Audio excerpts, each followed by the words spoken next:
Hello दोस्तों, मैं आपका दोस्त सुमित आप सबके लिए लेकर आ चुका हूँ class 10th NCERT solution of exercise number 12.1 और अब हम कंसीडर करने जा रहे हैं क्वेश्चन नंबर 5। तो देखिए इस क्वेश्चन को कैसे सोल्व करेंगे। A hemispherical depression is cut from one face of a cubical wooden block such that the diameter L of hemisphere is equal to the edge of cube. Determine the surface area of the remaining solid. आपको सबसे पहले एक cubicle wooden block बनाना है, यानी आपको एक लकड़ी का बना हुआ क्यूबिकल वुडन ब्लॉक क्रिएट करना है। तो उसको क्रिएट करते हैं। तो इस तरीके से आप वुडन ब्लॉक अपनी कॉपी के ऊपर, आप रजिस्टर के ऊपर, पेपर के ऊपर रिप्रेजेंट कर सकते हैं। आप पेपर में अपनी आंसर शीट के ऊपर इस तरीके से क्यूबिकल वुडन ब्लॉक बनाएंगे। इसके बाद आप इसके किसी एक फेस से, इसके किसी भी एक फेस से जो आपको अच्छा लगे वहां पर आपको एक हेमिस्फेरिकल डिप्रेशन क्रिएट करना है जिसका डायमीटर एल होना चाहिए और जो इक्वल है एज ऑफ द क्यूब के, जो क्यूब की साइड के इक्वल होगा। तो इस क्वेश्चन में क्यूब की जो साइड है उसकी लेंथ है एल। जनरली हम ए से रिप्रेजेंट करते हैं, लेकिन यहाँ पे क्या बोला हुआ है, इसे एल। लेंथ, ब्रीथ, हाइट, इन तीनों की लेंथ क्या हो जाएगी, एल हो जाएगी। ओके, अब आपको एक हेमिस्फेरिकल डिप्रेशन क्रिएट करना है।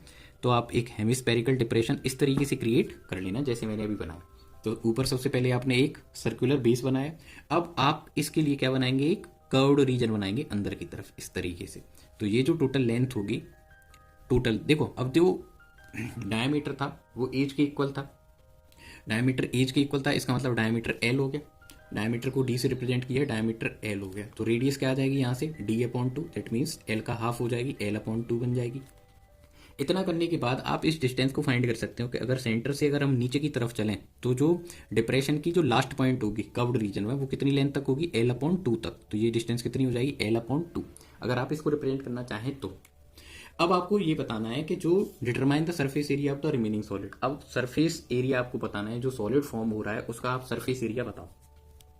मेरे प्यारे बच्चों, मेरे प्यारे दोस्तों, मैंने आपको हमेशा एक ही चीज के बारे में बार बार आपको मैं बोलता हूँ कि जब भी आपसे क्वेश्चन में वो सरफेस एरिया पूछेंगे तो आपको वह रीजन बताना है जहां पर आप पेंट कर सकते हैं।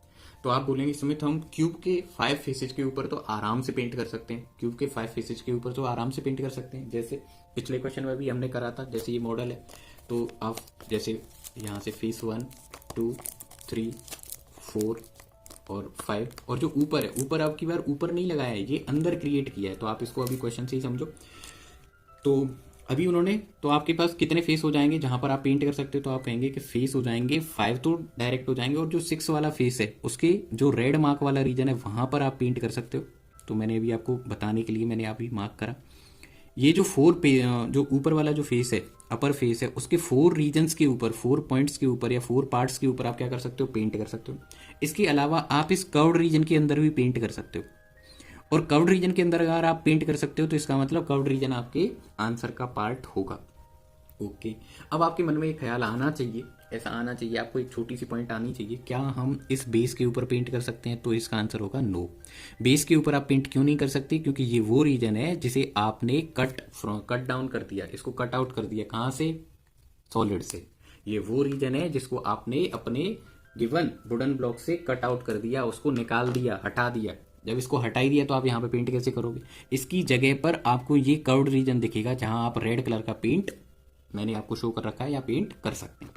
अब इसकी आंसर राइटिंग, आंसर राइटिंग में आपको ज़्यादा टाइम नहीं लगेगा, 1 मिनट में आपकी आंसर राइटिंग एंड हो जाएगी। तो अब आप यहाँ पर आंसर लिखेंगे, surface area of the solid is equal to, surface area of solid is equal to TSA of cube, क्योंकि हम क्यूब के सारे फेसेज ले रहे हैं, उसमें से हम क्यूब की जो अपर फेस है उसमें से हम इस सर्कल के एरिया को क्या करेंगे, माइनस। तो area of base of hemisphere, और इसमें आप, अब ये तो आपने माइनस कर दिया क्योंकि आपने इसको कट आउट कर दिया था, लेकिन आपको ये कर्व्ड रीजन है जहां पर आपने पेंट किया उसको आपको कंसीडर करना है, दैट मीन्स आप उसे ऐड कर लेंगे। तो आप लिखेंगे C S A of hemisphere. इसके बाद आप इजीली फॉर्मूला में वैल्यू पुट करेंगे। तो जैसे T S A of cube का आंसर आप जानते हो 6 इंटू साइड स्क्वायर, ओके ये होता है। फिर बेस ऑफ हेमिस्फेयर क्या होता है, सर्कल होता है, सर्कल के एरिया का फॉर्मूला होता है पाई आर स्क्वायर, ओके ये भी हम जानते हैं। C S A of hemisphere तो ये 2 पाई आर स्क्वायर होगा, ये भी आप जानते हैं, ओके। इतना अगर आप सब जानते हैं तो इसके बाद वाला स्टेप क्या होगा, तो आप मुझे बता सकते हैं कि सर आप ऐसा करो, 2 पाई आर स्क्वायर से पाई आर स्क्वायर को आप माइनस कर लो, जिससे आपका आंसर आ जाएगा 6 इंटू साइड स्क्वायर, और उसके बाद आप आंसर लिख पाओगे पाई आर स्क्वायर। अब एक्सप्रेशन के आगे प्लस लगाऊं या माइनस, तो आप बोलेंगे सर ग्रेटर नंबर के आगे पॉजिटिव लगा हुआ है इसलिए आप प्लस साइन लगाओ, ओके।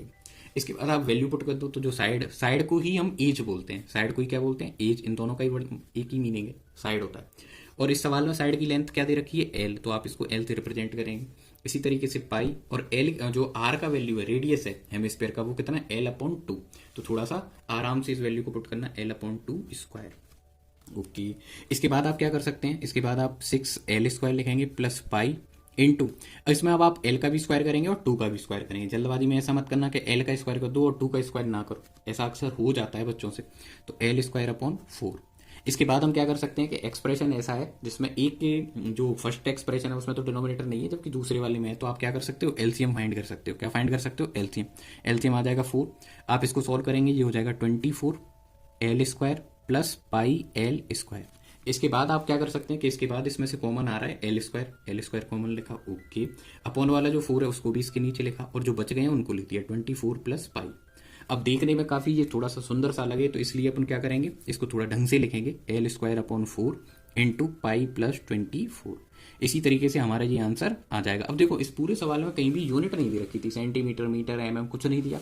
तो आप जब आप अपने आंसर की फाइनल राइटिंग करोगे तो वहां cm या मीटर स्क्वायर या mm² आप भी मार्क नहीं कर सकते, आपको लिखना पड़ेगा यूनिट स्क्वायर। आपको क्या लिखना पड़ेगा, यूनिट स्क्वायर। तो ये बहुत छोटी छोटी बातें हैं लेकिन आपके पेपर के लिए इंपॉर्टेंट है, तो आप इन सारी चीज़ों का ध्यान रखना। आई होप आपको ये एक्सप्लेनेशन अच्छे से समझ में आएगी और आप इस क्वेश्चन को इजीली बोर्ड पेपर में, बोर्ड एग्जाम्स में जब ये अपीयर होगा तो आप आसानी से कर पाएंगे।